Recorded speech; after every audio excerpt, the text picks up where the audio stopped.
दुर्गा सप्तशती अध्याय 12।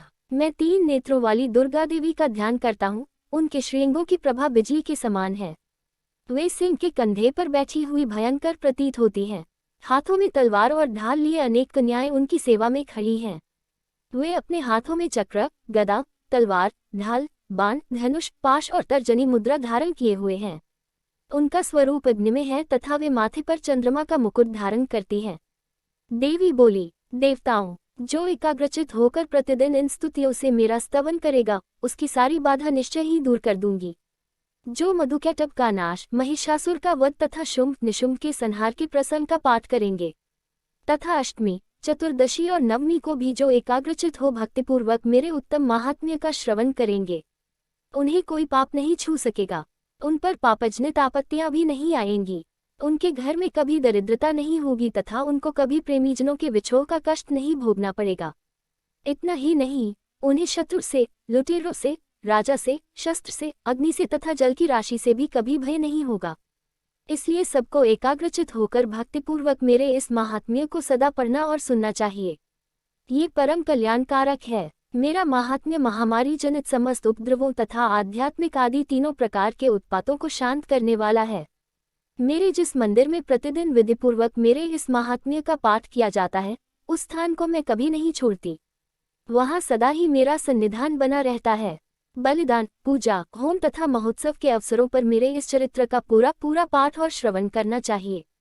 ऐसा करने पर मनुष्य विधि को जानकर या बिना जाने भी मेरे लिए जो बलि, पूजा या होम आदि करेगा, उसे मैं बड़ी प्रसन्नता के साथ ग्रहण करूंगी। शरतकाल में जो वार्षिक महापूजा की जाती है, इस अवसर पर जो मेरे इस महात्म्य को भक्तिपूर्वक सुनेगा, वह मनुष्य मेरे प्रसाद से सब बाधाओं से मुक्त तथा धन, धान्य एवं पुत्र से संपन्न होगा, इसमें तनिक भी संदेह नहीं है। मेरे इस महात्म्य, मेरे प्रादुर्भाव की सुंदर कथाएं तथा युद्ध में किए हुए मेरे पराक्रम सुनने से मनुष्य निर्भय हो जाता है। मेरे महात्म्य का श्रवण करने वाले पुरुषों के शत्रु नष्ट हो जाते हैं, उन्हें कल्याण की प्राप्ति होती तथा उनका कुल आनंदित रहता है। सर्वत्र शांति कर्म में, बुरे स्वप्न दिखाई देने पर तथा ग्रहजनित भयंकर पीड़ा उपस्थित होने पर मेरा महात्म्य श्रवण करना चाहिए। इससे सब विघ्न तथा भयंकर ग्रह पीड़ाएं शांत हो जाती हैं और मनुष्यों द्वारा देखा हुआ दुख स्वप्न शुभ स्वप्न में परिवर्तित हो जाता है। बाल ग्रहों से आक्रांत हुए बालकों के लिए यह महात्म्य शांतिकारक है तथा मनुष्यों के संगठन में फूट होने पर यह अच्छी प्रकार मित्रता कराने वाला होता है। यह महात्म्य समस्त दुराचारियों के बल का नाश कराने वाला है। इसके पाठ मात्र से राक्षसों, भूतों और पिशाचों का नाश हो जाता है। मेरा ये सब महात्म्य मेरी सामीप्य की प्राप्ति कराने वाला है।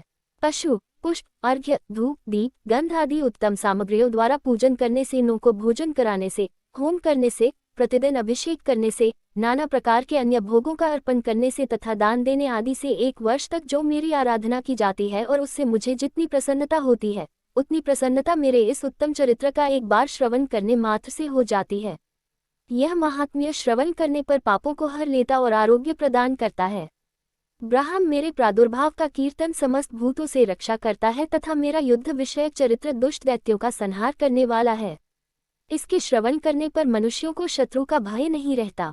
देवताओं, तुमने और ब्रह्मर्षियों ने जो मेरी स्तुतियां की हैं तथा ब्रह्मा जी ने जो स्तुतियां की हैं, वे सभी कल्याणमयी बुद्धि प्रदान करती हैं। वन में, सूने मार्ग में अथवा दावानल से घिर जाने पर, निर्जन स्थान में, लुटेरों के दाव में पड़ जाने पर या शत्रुओं से पकड़े जाने पर अथवा जंगल में सिंह, व्याघ्र या जंगली हाथियों के पीछा करने पर, कुपित राजा के आदेश से वध या बंधन के स्थान में ले जाए जाने पर अथवा महासागर में नाव पर बैठने के बाद भारी तूफान से नाव के डगमग होने पर और अत्यंत भयंकर युद्ध में शस्त्रों का प्रहार होने पर अथवा वेदना से पीड़ित होने पर, किन बहुना सभी भयानक बाधाओं के उपस्थित होने पर जो मेरे इस चरित्र का स्मरण करता है, वह मनुष्य संकट से मुक्त हो जाता है। मेरे प्रभाव से सिंह आदि हिंसक जंतु नष्ट हो जाते हैं तथा लुटेरे और शत्रु भी मेरे चरित्र का स्मरण करने वाले पुरुष से दूर भागते हैं। ऋषि कहते हैं, यूं कहकर प्रचंड पराक्रम वाली भगवती चंडिका सब देवताओं के देखते देखते वहीं अंतर्धान हो गईं। फिर समस्त देवता भी शत्रुओं के मारे जाने से निर्भय हो पहले की भांति यज्ञ भाग का उपभोग करते हुए अपने अपने अधिकार का पालन करने लगे। संसार का विध्वंस करने वाले महाभयंकर अतुल पराक्रमी देव शत्रु शुंभ तथा महाबली निशुंभ के युद्ध में देवी द्वारा मारे जाने पर शेष दैत्य पाताल लोक में चले आए। राजन, इस प्रकार भगवती अंबिका देवी नित्य होती हुई भी पुनः पुनः प्रकट होकर जगत की रक्षा करती हैं। वे ही इस विश्व को मोहित करती, वे ही जगत को जन्म देती तथा वे ही प्रार्थना करने पर संतुष्ट हो विज्ञान एवं समृद्धि प्रदान करती हैं। राजन, महाप्रलय के समय महामारी स्वरूप धारण करने वाली वे महाकाली ही इस समस्त ब्रह्मांड में व्याप्त हैं। वे ही समय समय पर महामारी होती और वे ही स्वयं अजन्मा होती हुई भी सृष्टि के रूप में प्रकट होती हैं। वे सनातनी देवी ही समयानुसार संपूर्ण भूतों की रक्षा करती हैं। मनुष्यों के अभ्युदय के समय वे ही घर में लक्ष्मी के रूप में स्थित हो उन्नति प्रदान करती हैं और वे ही अभाव के समय दरिद्रता बनकर विनाश का कारण होती हैं।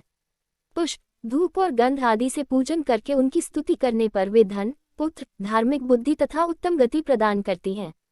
इस प्रकार कथा के अंतर्गत देवी महात्म्य में फलस्तुति नामक 12वां अध्याय पूरा हुआ। श्री दुर्गा सप्तशती पाठ 13 अध्याय। सुरत और वैश्य को देवी का वरदान। जो उदयकाल के सूर्यमंडल की सी कांति धारण करने वाली हैं, जिनकी 4 भुजाएं और 3 नेत्र हैं तथा जो अपने हाथों में पाश, अंकुश, वर एवं अभय की मुद्रा धारण किए रहती हैं, उन शिवादेवी का मैं ध्यान करता हूँ। ऋषि कहते हैं, राजन, इस प्रकार मैंने तुमसे देवी के उत्तम महात्म्य का वर्णन किया। जो इस जगत को धारण करती हैं, उन देवी का ऐसा ही प्रभाव है। वे ही विद्या ज्ञान उत्पन्न करती हैं। भगवान विष्णु की माया स्वरूपा उन भगवती के द्वारा ही तुम, ये वैश्य तथा अन्यान्य विवेकी जन मोहित होते हैं, मोहित हुए हैं तथा आगे भी मोहित होंगे। महाराज, तुम उन्हीं परमेश्वरी की शरण में जाओ। आराधना करने पर वे ही मनुष्यों को भोग, स्वर्ग तथा मोक्ष प्रदान करती हैं। मार्कंडेय जी कहते हैं, पृष्ठुके जी, मेधा मुनि के ये वचन सुनकर राजा सुरत ने उत्तम व्रत का पालन करने वाले उन महाभाग महर्षि को प्रणाम किया। वे अत्यंत ममता और राज्यापहरण से बहुत खिन्न हो चुके थे। महामुने, इसलिए विरक्त होकर वे राजा तथा वैश्य तत्काल तपस्या को चले गए और वे जगदम्बा के दर्शन के लिए नदी के तट पर रहकर तपस्या करने लगे। वे वैश्य उत्तम देवी सूक्त का जप करते हुए तपस्या में प्रवृत्त हुए। वे दोनों नदी के तट पर देवी की मिट्टी की मूर्ति बनाकर पुष्प, धूप और हवन आदि के द्वारा उनकी आराधना करने लगे।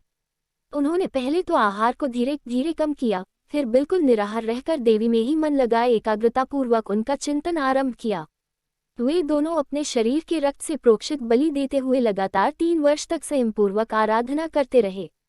इस पर प्रसन्न होकर जगत को धारण करने वाली चंडिका देवी ने प्रत्यक्ष दर्शन देकर कहा। देवी बोली, राजन तथा अपने कुल को आनंदित करने वाले वैश्य, तुम लोग जिस वस्तु की अभिलाषा रखते हो वह मुझसे मांगो, मैं संतुष्ट हूँ, अतः तुम्हें वह सब कुछ दूंगी। तब राजा ने दूसरे जन्म में नष्ट न होने वाला राज्य मांगा तथा इस जन्म में भी शत्रुओं की सेना को बलपूर्वक नष्ट करके पुनः अपना राज्य प्राप्त कर लेने का वरदान मांगा। वैश्य का चित्त संसार की ओर से खिन्न एवं विरक्त हो चुका था और वे बड़े बुद्धिमान थे, अतः उस समय उन्होंने तो ममता और अहंतारूप आसक्ति का नाश करने वाला ज्ञान मांगा। देवी बोली, राजन, तुम थोड़े ही दिनों में शत्रुओं को मारकर अपना राज्य प्राप्त कर लोगे। अब वहां तुम्हारा राज्य स्थिर रहेगा। फिर मृत्यु के पश्चात तुम भगवान विवस्वान सूर्य के अंश से जन्म लेकर इस पृथ्वी पर सावर्णिक मनु के नाम से विख्यात होगे। वैश्यवर्य, तुमने भी जिस वर को मुझसे प्राप्त करने की इच्छा की है, उसे देती हूँ। तुम्हें मोक्ष के लिए ज्ञान प्राप्त होगा। इस प्रकार उन दोनों को मनोवांछित वरदान देकर तथा उनके द्वारा भक्तिपूर्वक अपनी स्तुति सुनकर देवी अंबिका तत्काल अंतर्धान हो गईं। इस तरह देवी से वरदान पाकर क्षत्रियों में श्रेष्ठ सुरत सूर्य से जन्म ले सावर्णी मनु होंगे। सुरत और वैश्य को वरदान नामक 13वां अध्याय पूरा हुआ।